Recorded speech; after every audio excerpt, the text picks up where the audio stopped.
एक बार की बात है, एक बड़ी नीली झील में जो ऊंचे पेड़ों से घिरी हुई थी, टिम्मी नाम का एक प्यारा सा कछुआ रहता था।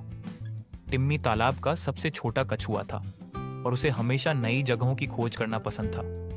एक खूबसूरत सुबह टिम्मी उठा, उसने अपने शरीर को खींचा और बोला, आज हमें एक अद्भुत साहसिक यात्रा पर जाना है।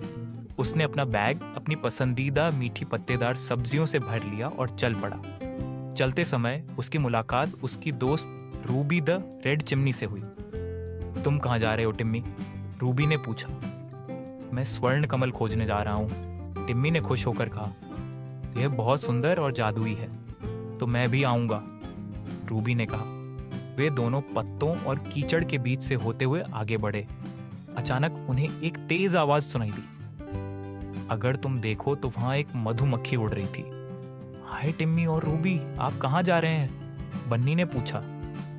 हम स्वर्ण कमल की तलाश में हैं, टिम्मी ने कहा। मैंने एक बड़ी चट्टान के पास कुछ चमकता हुआ देखा, वैनी ने कहा। शायद यही है। टिम्मी, रूबी और बनी बड़ी चट्टान के पास गए। वहां कुछ चमक रहा था, लेकिन वह कोई सुनहरा कमल नहीं था।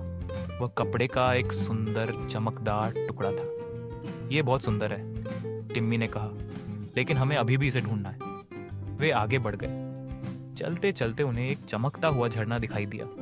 एक बड़ी मछली झरने में तैर रही थी। मेरे प्यारे चाचा, टिम्मी ने कहा, क्या आप जानते हैं कि सुनहरा कमल कहाँ है? मछली मुस्कुराई। हाँ, यह उस झरने के पार है, उसने कहा। रूबी ने बन्नी को नदी के पार उड़ाया और टिम्मी एक पत्ते पर बैठकर नदी के पार चला गया। जब वे वहां पहुंचे तो उन्होंने देखा एक सुनहरा कमल। वह धूप में चमक रहा था और बहुत सुंदर लग रहा था। बहुत खूब, टिम्मी ने कहा। हमने इसे ढूंढ लिया। सभी ने खुशी से तालियां बजाईं और सुनहरे कमल पर एक छोटी सी पिकनिक मनाई। उन्होंने टिम्मी की मीठी पत्ती खाई और खूब आनंद उठाया।